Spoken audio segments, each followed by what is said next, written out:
आज फलटण या ठिकाणी महाराष्ट्रातील राज्यव्यापी धनगर समाजाची बैठक या ठिकाणी झालेली आहे आणि गेल्या 12 वर्षांमध्ये भारतीय जनता पार्टी आणि त्यांच्या मित्र पक्षांनी धनगर जमातीला ज्या ज्या प्रकारची आश्वासनं दिली त्या सगळ्या आश्वासनांच्या भूलथापांना भुलून संपूर्ण धनगर समाज भारतीय जनता पार्टी आणि मित्र पक्षांच्या पाठीमागे उभा राहिला।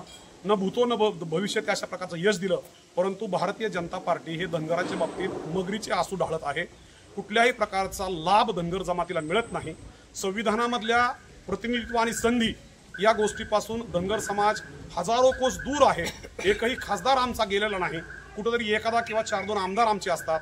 जिल्हा परिषदा, पंचायत समिती, ग्रामपंचायती, दूध संघ ह्या सगळ्या विषयी तर आमची बोंबाबोंब आहे आणि आमच्या मुलांना आमचा न्याय, हक्क आणि अधिकार मिळण्यासाठी, प्रतिनिधित्व मिळण्यासाठी केंद्रीय संस्थांमध्ये, ॲडमिशनमध्ये, नोकरीमध्ये जे प्रतिनिधित्व आमच्या लोकांना पाहिजे ते मिळत नाहीये आणि म्हणून धनगर एसटी आरक्षणाचं जे संविधानामध्ये उल्लेख असणारं आमचं आरक्षण हे इथल्या प्रस्थापितांना आणि त्याचबरोबर भारतीय जनता पार्टीने ढापून घेतलेलं आहे।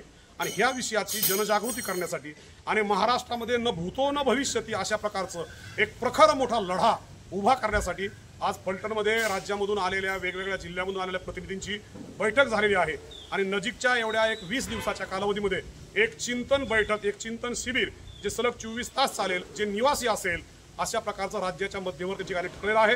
धनगर आरक्षणाचा लढा हा न भूतो न भविष्यती अशा प्रकारचा त्या ठिकाणी सुरू करायचा आहे आणि याच्यामध्ये आदरणीय दादासाहेब सोरमले असतील, रमेशजी धायगुडे पाटील असतील, राजेंद्र बरकडे असतील, आमचे सगळे सहकारी असतील, सगळी मंडळी आज या ठिकाणी, कुमार देवकाते साहेब आहेत, विशालजी आहेत, सतीशजी कुलाळ आहेत, हे राज्यातले वेगवेगळ्या जिल्ह्यातले वेगवेगळ्या प्रतिनिधी आहेत।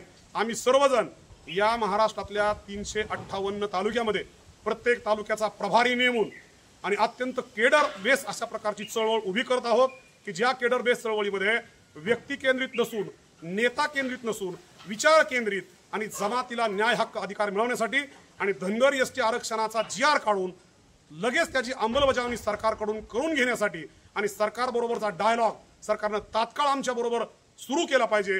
धनगरांच्या प्रतिनिधीला सरकारनं तात्काळ बोलावून घेतलं पाहिजे आणि आमच्या बरोबर डायलॉग सुरू करून आमच्या एसटी आरक्षणाचा GR तात्काळ काढला पाहिजे।